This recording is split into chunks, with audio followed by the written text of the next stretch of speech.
الحمد للہ رب العالمین والصلاة والسلام علی سید الاولین والآخرین وعلی آلہ واصحابہ ومن تبعہم بإحسان الی یوم الدین اما بعد فاعوذ باللہ من الشیطان الرجیم بسم اللہ الرحمن الرحیم انا نحن نزلنا الذکر وانا لہ لحافظون صدق اللہ مولانا العظیم۔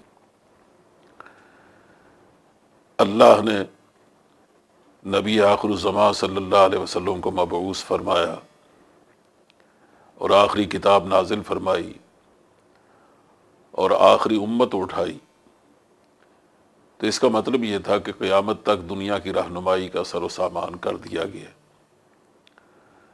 اب اس کے بعد دوبارہ کبھی آسمان زمین سے ہم کلام نہیں ہوگا۔ نبی آخر الزمان کے اٹھ جانے کے بعد وحی الہی کا سلسلہ رک جائے گا اور رسولوں کی معرفت اور کتابوں کی معرفت جو ہمیشہ رہنمائی دی جاتی رہی ہے اس کا سلسلہ ختم ہو جائے گا۔ اب یہ بات بجائے خود اس بات کا تقاضا کرتی ہے کہ جو رہنمائی نبی آخر الزمان صلی اللہ علیہ وسلم کے واسطے سے انسانوں کو دی گئی ہے اور آخری کتاب کے واسطے سے دی گئی ہے اسے محفوظ رہنا چاہیے۔ اگر وہ محفوظ نہ رہے تو کسی اور رسول کو تو دوبارہ آنا ہی نہیں ہے، تو پھر انسان بغیر رہنمائی کی زندگی گزارے تو قیامت کے دن اس سے آخر باز پرس کس بات کی ہوگی؟ جبکہ قرآن کریم میں صاف صاف کہا گیا ہے کہ اِنَّ عَلَيْنَا لَلْهُدَىٰ وَإِنَّ لَنَا لَلْآخِرَةَ وَالْأُولَىٰ کہ ہماری ہدایت دینا ہماری ذمہ داری ہے، یہ دنیا کے حوالے سے بھی اور آخرت کے حوالے سے بھی، دونوں اعتبار سے ہم ذمہ دار ہیں کہ ہم انسان کو بتائیں کہ تمہیں زندگی کس طرح گزارنی ہے۔ تو یہ ذمہ داری رسول اللہ صلی اللہ علیہ وسلم کے زمانے تک رسولوں کی بعثت کے حوالے سے تسلیم کرنا پڑے گا کہ یہ واقعی ادا کی جاتی رہی، لیکن حضور پر آ کر یہ رہنمائی ختم کر دی گئی، ڈراپ ہو گئی۔ اب اگر اس کو باقی نہیں رکھنا تھا اور اس کا حال وہی ہونا تھا جیسے پہلی کتابوں کا اور پہلے رسولوں کے احوال کا ہو چکا ہے، تو پھر یہ جواب ظاہر ہے کہ دینا پڑے گا کہ آخر باقی نوع انسانی کو ہدایت کہاں سے ملے گی اور قیامت کے دن ان سے سوال کس طرح کیا جا سکتا ہے۔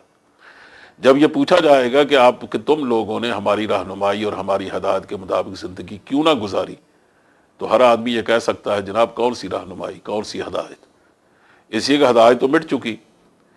حضور کے دنیا سے تشریف لے گئے، ان کے صحابہ چلے گئے، تبع تابعین چلے گئے، تبع تابعین چلے گئے، ان کے ائمہ گزر گئے، چند سو سال تک تو یہ ہمہ ہمی رہی۔ اس کے بعد اس میں ایسا خلفشار پیدا ہوا، ایسا انحراف پیدا ہوا، ایسی تحریف ہوئی، ایسی ترمیم ہوئی کہ یہ امت بالکل امت بنی اسرائیل ہو کے رہ گئی۔ تو جیسے حضور کے آنے سے پہلے دنیا کا حال تھا کہ حضرت سلمان فارسی فرماتے ہیں کہ میں ایران سے نکلا تو وہاں ایک راہب کے پاس گیا، اس نے مجھے شام بھیج دیا، میں پھر اس کے پاس رہا، مرتے ہوئے اس نے مجھے عراق میں بھیج دیا۔ تو عراق میں جس راہب کی میں خدمت میں رہا تو اس نے مرتے ہوئے مجھے کہا کہ آپ سوائے اس کے کہ تم آخری رسول کا انتظار کرو، میرے علم میں نہیں ہے کہ کوئی دوسرا تیسرا آدمی واقعی صاحب ہدایت دنیا میں موجود ہو۔ تو اندازہ کریں کہ امت بنی اسرائیل موجود تھی لیکن ہدایت دنیا میں کہیں نہیں تھی۔ تو یہی حال نبی کریم صلی اللہ علیہ وسلم کی تشریف لے جانے کے بعد چند سو سالوں کے بعد ہوتا، تو اندازہ کریں کہ کس طرح اللہ نو انسانی سے سوال کر سکتا تھا۔ تو یہ بات بجائے خود کامن سینس کے بھی خلاف ہے اور اللہ کے قانون کے بھی خلاف ہے کہ ایسا موقع کبھی نہیں آئے گا اور کبھی نہیں آ سکتا کہ دنیا ہدایت سے محروم رہے۔ پہلے تو سلسلہ اس طرح چلتا رہا کہ رسول آتا، نبی آتے، لیکن حضور کے جانے کے بعد ہر 100 سال کے بعد مجدد اٹھائے گئے، علماء اٹھائے گئے، اور علماء نے آ کر وہی کام کیا جو بنی اسرائیل نے کرنا، وہ بنی اسرائیل کے پیغمبر کیا کرتے تھے۔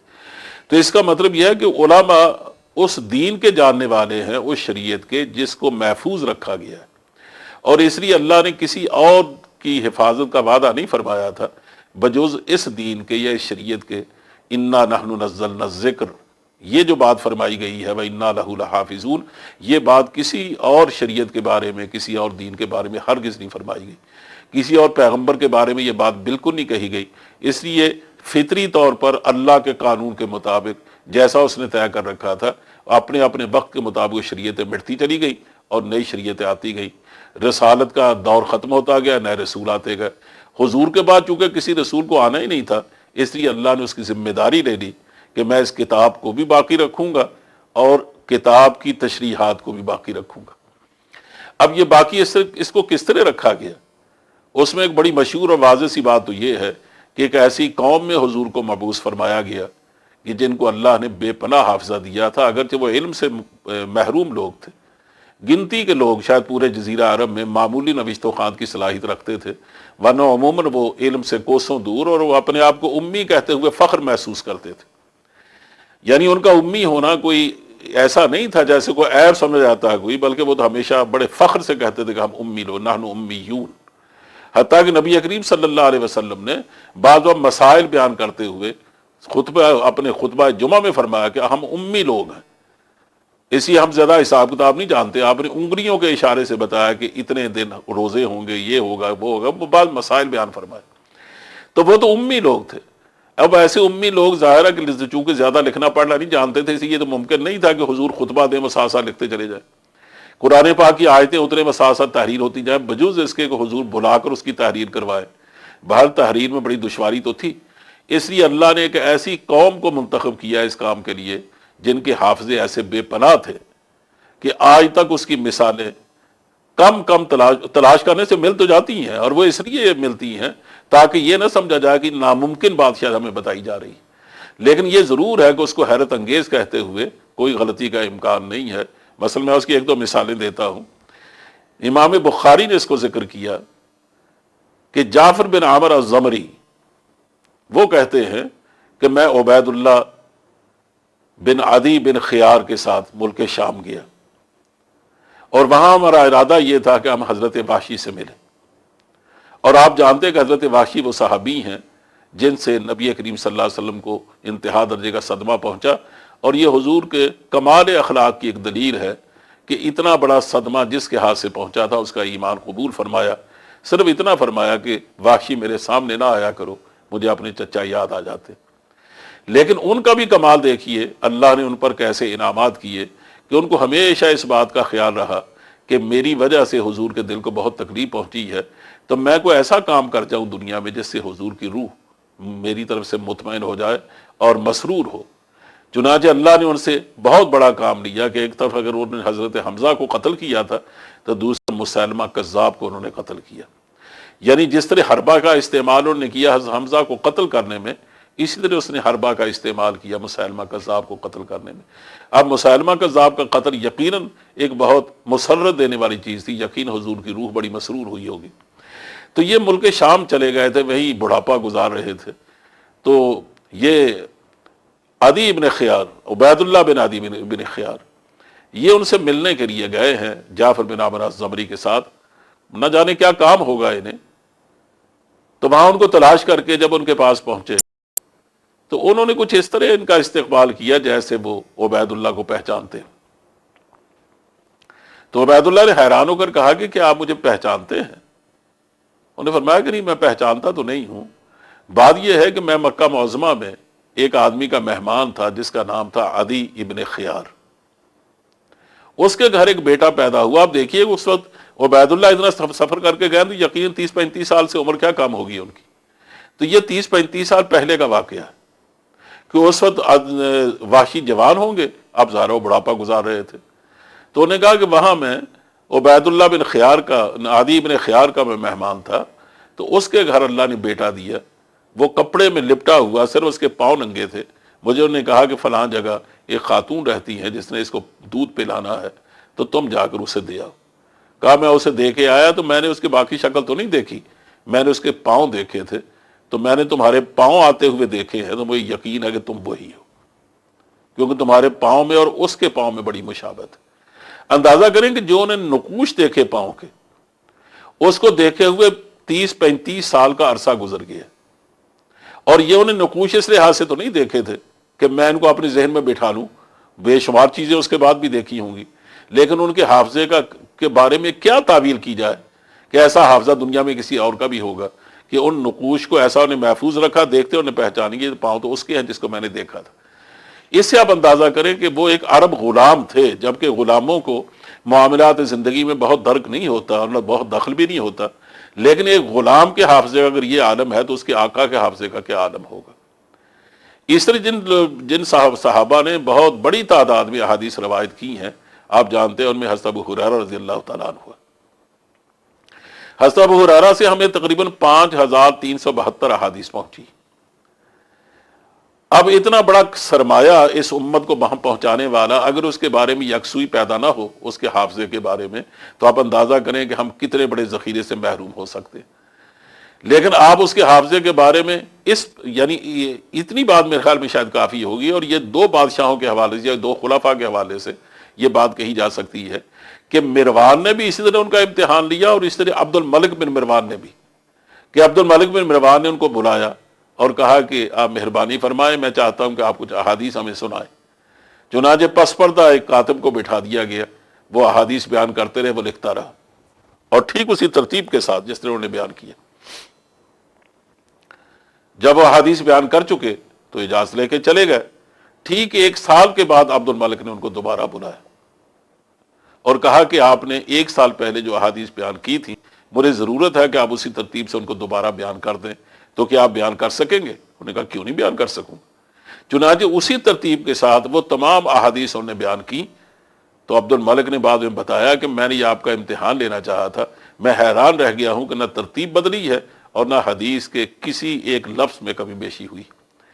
اس سے آپ اندازہ کریں کہ جن لوگوں کے حافظے کا یہ عالم ہے اور ان کو چھان پھٹک کے دیکھ لیا گیا، اور پھر اللہ نے جن لوگوں سے کام لیا ہے ان میں آپ جس کا بھی نام لے کے دیکھیے۔ امام بخاری تو بہت بڑی شخصیت ہے کہ جب وہ میرے خیال میں دمشق تشریف لائے ہیں یا بغداد آئے ہیں، کیونکہ انہوں نے بخاری مکمل کرنے کے بعد پھر انہوں نے عالم اسلام کا دورہ کیا ہے، اور کئی جگہ انہوں نے اپنی کتاب لوگوں کو پڑھائی ہے، سنائی ہے، اور بعض دفعہ ایسا بھی ہوا کہ جب لوگ نوٹ کرنے بیٹھے ہیں ان کی احادیث کو تو 4-4 ہزار، بعض دفعہ 10,000 دواتیں گنی گئیں جو لوگ بیٹھ کے لکھتے تھے، اور ان کی تعداد 90,000 تک بعض جگہ پہنچی۔ یعنی اس طرح ان کا فیضان اللہ نے عام کیا۔ تو ان کے بارے میں ایک ہی واقعہ یہ میرے خیال میں کافی ہے یہ بتانے کے لیے کہ اللہ نے ان کو کس بلا کا حافظہ عطا فرمایا تھا، کہ ان کا لوگوں نے امتحان لینے کے لیے یہ کہا جاتا ہے کہ بہت بڑے محدث ہیں، دیکھا جائے یہ محدث ہیں کیسے۔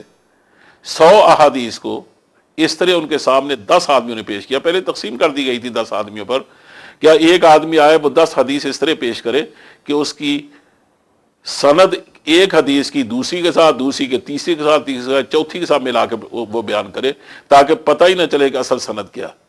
اس لیے ہو سکے تو متن بھی ایک دوسرے کے ساتھ ملا دیا جائے۔ چنانچہ اس طرح انہوں نے مخلوط کر کے سندیں بھی اور اس کے متون بھی ان کو پڑھ کے سنائے۔ وہ ہر حدیث کو سننے کے بعد کہتے تھے اس کو میں نہیں جانتا۔ عام جو آدمی بیٹھے وہ سمجھ نہیں رہے تھے، وہ تو ہنس رہے تھے کہ دیکھو یہ کہتے ہیں کہ اتنا بڑا محدث ہے تو اس کا تو حال یہ ہے کہ اس کو یہ تو کسی حدیث کو کوئی بھی نہیں جانتا۔ لیکن جب وہ 100 حدیثیں سنا چکے 10 آدمی، اس کے بعد انہوں نے ایک ایک حدیث کو بیان کرنا شروع کیا۔ انہوں نے کہا یہ جو پہلے آدمی نے 10 حدیثیں پڑھی ایک ترتیب کے ساتھ انہوں نے اس کو سنایا کہ اصل وہ حدیث یہ ہے، اس کی اصل سند یہ ہے، دوسری حدیث یہ ہے، اس کی اصل سند یہ ہے، تیسری حدیث یہ ہے، اس کی اصل سند یہ ہے۔ اس طرح پوری 100 حدیثیں جب صحیح اسناد کے ساتھ انہوں نے لوگوں کو پڑھ کے سنائی تو پورا مجمع آشش کا روٹا اور سمجھ گئے کہ اللہ نے ان کو خاتم المحدثین یوں ہی نہیں بنایا، امام المحدثین یوں ہی نہیں بنایا، کہ اللہ نے ان کو بے پناہ حافظہ بھی عطا فرمایا۔ اس طریقے سے چونکہ ایک ایسی امت کی طرف حضور کو بھیجا گیا تھا کہ جن کی بہت بڑی بنیادی صلاحیت یہ حافظہ تھی، لیکن یہی طریقہ انہوں نے صرف اختیار نہیں کیا، بلکہ قرآن کریم پڑھنے کے بعد اور قرآن کی نزول کے بعد یہ امت اس بات کو سمجھ گئی تھی کہ آئندہ دور جو آنے والا ہے وہ علم اور قلم کا دور ہے۔ جو پہلی وحی آئی ہے، یعنی کوئی آدمی تصور بھی نہیں کر سکتا کہ جس ماحول میں حضور کو نبوت اور رسالت دی گئی ہے اس میں آپ گمراہیوں کو شمار کریں اور لوگوں کی ناہمواریوں کو شمار کریں، ان کی خرابیوں کو دیکھیں، تو ان میں یہ کوئی بڑی خرابی نہیں تھی کہ وہ لوگ امی کیوں تھے۔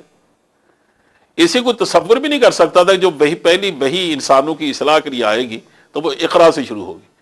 زیادہ سے زیادہ آدمی یہ کہہ سکتا ہے کہ شاید عبادت سے شروع ہو، کہ لوگوں عبادت کرو کیونکہ تم نے غیر اللہ کی عبادت کرنا شروع کی ہے۔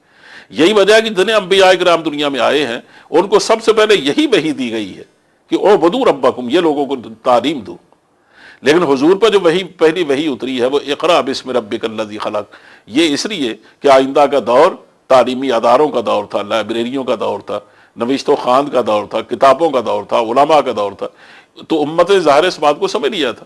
پھر اسی قرآن کریم نے قلم کی قسم کھا کر اور وہ قلم میرے خیال میں اگر تلاش کیا جاتا تو شاید پورے مکے میں ورقہ بن نوفل کے گھر مل جاتا، ورنہ شاید کسی گھر نہ ملتا، لیکن پروردگار نے اس کی قسم کھائی ہے، نون والقلم وما یسطرون۔ اس سے اندازہ ہوتا ہے کہ امت محمدیہ کو یہ بات تو پہلے دن بتا دی گئی تھی کہ آئندہ تمہارا مستقبل وابستہ ہے تو علم سے وابستہ۔ اس لیے کیسے ممکن تھا کہ وہ نوشت و خوان کی طرف توجہ نہ دیتے؟ نبی کریم صلی اللہ علیہ وسلم نے جنگ بدر میں جن قیدیوں کو پکڑا تھا، آپ دیکھیے کہ ان میں سے کتنے قیدی ایسے تھے جن کا فدیہ یہ مقرر کیا گیا تھا کہ تم 10 لڑکوں کو لکھنا سکھا دو اور پڑھنا سکھا دو، تم آزاد کر دیے جاؤ گے۔ یعنی یہ اس سے آپ اندازہ کریں، ایک تناسب کو دیکھیں۔ تو اس لیے مسلمانوں نے پہلے دن سے محنت کرنا شروع کر دی تھی۔ ایسی ہم جب دیکھتے ہیں کہ اکثر صحابہ بعد میں، ان میں اگرچہ ایسے صحابہ بھی بڑے جلیل قدر صحابہ ہیں کہ جو آخر تک انہوں نے پڑھنے کی توجہ نہیں دی، لیکن اس کے باوجود وہ بڑے بڑے کام کر گئے، بہت بڑے بڑے جرنیل بنے۔ مثلاً حضرت ابو موسیٰ اشعری ہیں، ان کے جرنیل ہونے میں، ان کے گورنر ہونے میں میرے خیال میں کوئی دشمن بھی شبہ نہیں کر سکتا ان کی صلاحیتوں میں، لیکن اس کے باوجود بالکل چٹے ان پڑھ تھے۔ لیکن اس کے ساتھ ساتھ ہم یہ دیکھتے ہیں کہ حضرت ابو ہریرہ پڑھے لکھے تھے، حضرت عبداللہ ابن مسعود پڑھے لکھے تھے، عبداللہ ابن عباس پڑھے لکھے تھے، بلکہ عبادلہ اربعی کے بارے میں کہا جاتا ہے کہ وہ نہایت پڑھے لکھے آدمی تھے، یعنی نوجوان تھے۔ اس سے بڑے بڑے لوگوں نے حضرت ابوبکر صدیق لکھنا پڑھنا جانتے تھے، حضرت عمر فاروق لکھنا پڑھنا جانتے تھے۔ تو یہ یقیناً شوق کی وجہ سے بعد میں انہوں نے سیکھا ہے۔ اسی حدیث میں کی حفاظت میں انہوں نے اس سے کام نہ لیا ہو، یہ کیسے ممکن ہے؟ اور انہوں نے اس سے کام لیا۔ میں اس کے بعد حوالے دیتا ہوں۔ مشہور حوالہ جو تقریباً ساری کتابوں میں ملے گا وہ حضرت عبداللہ بن عمر بن العاص کا ہے کہ وہ نبی کریم صلی اللہ علیہ وسلم کے سامنے بیٹھ کر لکھتے تھے، اور صحابہ نے ان سے کہا، ایک دفعہ کہا کہ بھئی نوجوان تم عجیب آدمی ہو، تم حضور کی ہر بات لکھتے ہو، حضور کبھی خوش ہوتے ہیں کبھی غمگین ہوتے ہیں، تو ہر بات کو لکھنا تو مناسب نہیں ہے، یہ کیا کرتے؟ انہوں نے کہا کہ میں رک گیا، لیکن عقل مندی یہ کی کہ فوراً حضور سے رجوع کیا اور کہا یا رسول اللہ، میں آپ جانتے کہ ہر بات لکھتا تھا، لیکن صحابہ نے مجھے کہا اور یہ بات کہی ہے۔ تو حدیث میں آتا ہے کہ حضور نے اپنی انگلی اٹھا کر اپنے ہونٹ پہ رکھی اور فرمایا والذی نفسی بیدہ ما یخرج منہ الا حقا، اس میں حق کے سوا کچھ نہیں نکلتا، کہ جو میں کہوں وہ لکھ لیا کرو، اس میں حق کے سوا میرے منہ سے اور کوئی بات نہیں نکلتی۔ تو یہ بہت بڑا حوالہ ہے، اور یہ بجائے خود اس بات کی دلیل ہے جس سے بہت بڑا منکرین حدیث فائدہ اٹھاتے ہیں، جس حدیث سے کہ کہا گیا ہے کہ نبی کریم صلی اللہ علیہ وسلم نے فرمایا تھا کہ مجھ سے کسی نے قرآن کریم کے سوا اگر کوئی اور بات لکھی ہو تو اسے مٹا دے۔ اس کا مطلب یہ ہے کہ نبی کریم صلی اللہ علیہ وسلم نے لکھنے سے منع فرمایا تھا۔ اب اگر آپ نے لکھنے سے منع فرمایا تھا تو سوال یہ کہ عبداللہ سامنے بیٹھ کر لکھتے تھے، منع فرمانے کا کیا مطلب؟ یقیناً اس کی کوئی نہ کوئی توجیہ کرنا پڑے گی کہ اس کا وہ مطلب نہیں ہے جو عام طور پہ یہ سمجھا جاتا ہے کہ اسے حضور نے منع فرما دیا اب آئندہ لکھنا نہیں، بلکہ اس کا مطلب جو علامہ ابن جوزی نے کہا وہ بالکل صحیح ہے۔ وہ فرماتے ہیں کہ بات اصل میں یہ ہے کہ صحابہ کی یہ عادت تھی، کئی صحابہ کی، کہ چونکہ کاغذ تو ملتا نہیں تھا اور بھی ذرائع بہت کم تھے، جو ان کو ذریعہ ملتا لکھنے کا، اس میں جہاں وہ قرآن کریم لکھتے نا، اس کی کسی آیت کی تشریح میں اگر نبی کریم صلی اللہ علیہ وسلم کو بات فرمائی ہے نا تو وہ 2 آیتوں کے ضمن میں اس کو لکھ لیتے۔ بس دیکھیے حافظوا علی الصلوات والصلاۃ الوسطی، حضرت عائشہ کی خیاریہ کے صلاۃ وسطیٰ سے اثر مراد ہے، چنانچہ ان کے پاس جو نوشتہ تھا قرآن کریم کا اس میں صلاۃ الوسطیٰ کے آگے العصر کا لفظ لکھا ہوا تھا۔ نبی کریم صلی اللہ علیہ وسلم کو جب اس کی خبر ہوئی تو آپ کو فکر دامنگیر ہوئی کہ پہلی کتابیں اس لیے محفوظ نہ رہ سکیں کہ انہوں نے ایک طرف کتاب لکھی، ساتھ ہی اس کے پیغمبر کے حالات بھی لکھے۔ آج جب انجیل کو دیکھ لیجئے، وہ بایوگرافی ہے عیسیٰ علیہ السلام کی، اور کہیں کہیں آپ کو اس میں اللہ کا کلام ملتا ہے۔ تورات کو دیکھ لیجئے، پوری تاریخ ہے بنی اسرائیل کی، اور کہیں کہیں وہ جا کر یہ کہتا ہے کہ خداوند خدا یہ کہتا ہے، اس کا مطلب یہ اصل کتاب، یعنی اس کے درمیان میں وہ اس طرح خلط ملط کر دیا گیا ہے کلام اللہ کو اور غیر کلام اللہ کو کہ ان کا آپس میں التباس ایسا شدید ہو گیا کہ ان کو الگ کرنا مشکل ہو گیا۔ حضور کو چونکہ پوری تاریخ معلوم تھی اہل کتاب کی، آپ نے سختی سے منع فرمایا کہ اس طرح جو کچھ لکھا گیا اس کو مٹا دو۔ اور اگر اس کا مطلب یہی ہوتا کہ بالکل حدیثہ لکھو تو پھر آپ اندازہ فرمایا کہ خود حضور نے حدیث لکھوائیں۔ ایک تو میں نے عرض کیا نا حضرت عبداللہ بن عمر بن العاص، انہوں نے جو نوشتہ تیار کیا تھا اس کو باقاعدہ الصحیفۃ الصادقہ کہا جاتا تھا، اور اس میں کتنی حدیثیں تھیں؟ بعض لوگ تو کہتے ہیں 10,000 احادیث تھیں، لیکن چلیے اگر اس کے بارے میں یقین نہ ہو تو اتنی بات تو یقینی ہے کہ 5372 میں نے کہا ہے جو حدیثیں حضرت ابو ہریرہ سے ہمیں پہنچی ہیں، تو حضرت ابو ہریرہ کا قول یہ صحیح حدیث سے ثابت ہے. وہ کہتے ہیں کہ مجھ سے زیادہ کسی اور کو حدیث یاد نہیں سوائے عبداللہ بن عمر بن العاص کے، اس لیے کہ وہ لکھتے تھے، میں لکھتا نہیں تھا. اس کا مطلب یہ کہ جو احادیث انہوں نے مرتب کی ہیں وہ یقین 5000 سے زیادہ تھی. 6000 ہوں گی، 7000 ہوں گی، چلیے 10,000 نہ صحیح. تو اس کا مطلب یہ ہے کہ بہت بڑا ذخیرہ. اور اگر ایک اور پہلو سے دیکھا جائے تو جو احکام کی حدیثیں ہیں وہ صرف 10,000 ہیں. کوئی تعجب کی بات نہیں کہ وہ صرف احکام کی حدیثیں لکھتے ہوں، کیونکہ اس کی اہمیت تو زیادہ صحابہ میں انہی کی تھی. اس کا مطلب یہ ہے کہ زیادہ تر ہمارا جو ذخیرہ ہے حدیث کا، جس کی امت محتاج ہے، وہ تو ایک صحابی نے اس کو تحریر میں لے لیا تھا. اس کے علاوہ میں نے عرض کیا کہ خود حضور لکھواتے تھے. مثلا کتاب الصدقہ کے نام سے آپ نے ایک مستقل تحریر لکھوائی جس میں تقریباً ارکان اربع کی تفصیلات موجود تھیں، اور زکوٰۃ کی تو پوری تفصیلات موجود تھی، اس کی مقداریں تک، اس کا نصاب تک، ایک لمبی چوڑی تفصیل. اور وہ آپ نے فرمایا یہ تھا کہ اس کو تمام عمال کو بھیجنا ہے جو سارے عالم اسلام میں پھیلے ہوئے. لیکن آپ بیمار پڑ گئے، ابھی بھیج نہیں سکے تھے کہ آپ کا انتقال ہو گیا. اس کے بعد یہ خلفائے اربعہ کے پاس رہی یہ تحریر، حضرت عمر فاروق کے صاحبزادوں کے پاس رہی. حضرت عمر بن عبدالعزیز نے انہی سے پھر اس کو بلایا اور حکم دیا کہ اس کی نقلیں تیار کر کے سارے عالم اسلام میں بھیجی جائے. اور اس کے بعد پھر آئندہ وہ کتابوں کی زینت بنی. اس سے آپ اندازہ کریں کہ تحریر کو ایسی ممنوع چیز نہیں تھی. اگر ایسی ہوتی تو خود حضور اس کتاب الصدقہ کے نام سے مستقل کتاب کیسے اب لکھوا دیتے. اس لیے ہم دیکھتے ہیں کہ انس بن مالک کا صرف ایک صحیفہ نہیں بلکہ کئی صحیفے تھے. اس لحاظ سے کہ انہوں نے تو ایک صحیفہ تیار کیا. حضور جب تشریف لے گئے ہیں مکہ معظمہ میں، تو مدینہ منورہ میں، تو آپ جانتے ہیں کہ حضرت انس بن مالک کو ان کی والدہ محترمہ آپ کی خدمت میں یہ کہہ کے لائی تھی کہ حضور یہ میں بطور خادم آپ کو دیتی ہوں، اور میرا بیٹا اس کی عمر 10 سال ہے، اور ساتھ ہی کہا کہ یہ لکھنا پڑھنا جانتا. اب دیکھیں 10 سال کا بچہ، اس کے لیے کوئی قدر نہیں تھی. وہ جب چاہتا تھا حضور کے گھر کے اندر جاتا تھا، ساری بیویوں کے بھائی یہاں جاتا تھا. بالکل حضور کے بچوں کی طرح اس کی تربیت ہوئی. حضور نے جب انتقال فرمایا تو ان کی عمر 20 سال کی تھی، گبرو جوان تھے اس وقت. اس وقت تک جتنی حضور کی پرائیویٹ باتیں ہیں، جو گھر کی باتیں ہیں، جو وہ باتیں جو ظاہر بڑے بڑے جن کو تو صحابہ کے علم میں نہیں آ سکتی تھیں، اصحاب صفہ تو ظاہر قریب رہ کر کوشش کرتے رہتے تھے، لیکن پھر بھی یقین کچھ ایسی باتیں ہوں گی جو صرف انس بن مالک جانتے تھے، تو وہ اس کو تحریر میں لاتے تھے. اور وہ فرماتے ہیں کہ میں یہ اپنی تحریری باتیں حضور کو دکھایا کرتا تھا. اس لیے حضور کی نرسانی ہو چکی، یعنی وہ پڑھ کے سناتے تھے ان کو، اور حضور اس کی اصلاح بھی فرماتے تھے. وقت چونکہ نہیں ہے تو میں جلدی میں بعض باتیں کہہ دیتا ہوں. اس طرح ابن حزم کا صحیفہ جو حضور نے ان کو لکھوا کے دیا جب ان کو نجران میں عامل بنا کے بھیجا تھا، وہ خود اپنی نگرانی میں لکھوایا. اسے صحیفہ ابن عباس، صحیفہ ابن مسعود، علامہ ابن مسعود کے بارے میں کون نہیں جانتا کہ اس پائے کے وہ عالم تھے. ان کے بیٹا ان کی وفات کے بعد تحریر نکال کے لایا ایک بڑی کتاب کی شکل میں، تو انہوں نے بتایا کہ یہ میں قسم کھا کے کہتا ہوں یہ میرے والد کا لکھا ہوا. چلیے باقی تو چھوڑیے، بہت سارے صحیفے ہیں، لیکن ان میں صحیفہ حمام بن منبہ کا، جس کو ڈاکٹر صاحب نے باقاعدہ چھپوا بھی دیا ایڈٹ کر کے، ڈاکٹر حمید اللہ مرحوم نے، وہ تو برلن یونیورسٹی سے ملا. چنانچہ آج اس کی پوری تحریر یعنی وہ پورا اصل وہ مل چکا ہے، وہ برلن میں بھی موجود ہے اور ہمارے ہندوستان کے بعض علاقوں میں بھی. انہوں نے ایڈٹ کر کے اس کو شائع کیا. اس میں 148 حدیثیں ہیں، اور مسند ابن حنبل میں وہ ساری احادیث موجود ہیں جب انہوں نے اس کو نقل کیا. اب جب اس کو ٹیلی کر کے دیکھا تو محسوس ہوا کہ اس میں ایک لفظ کا فرق بھی نہیں. تو میں نے صرف یہ بات کہی ہے کہ دیکھیے جس طرح حافظے کے اعتماد پر اللہ کے رسول کے اقوال و افعال اور قرآن کریم کو محفوظ رکھا گیا، بالکل اسی طرح جیسے قرآن پاک کو لکھوایا گیا تھا اسی طرح تحریری شکل میں بھی لایا گیا. یہ تو ہیں ذاتی وہ صحیفے جن کو میں نے شمار کیا، ان میں سے چند کو. اس کے بعد دور آیا حضرت عمر بن عبدالعزیز کے زمانے کا، تو اس میں پھر اور کتابیں تیار ہوئیں، مثلا کتب ابی بکر، رسالہ سالم بن عبداللہ فی الصدقات، دفاتر الزہری، کتاب السنن لمکحول، ابواب شعبی.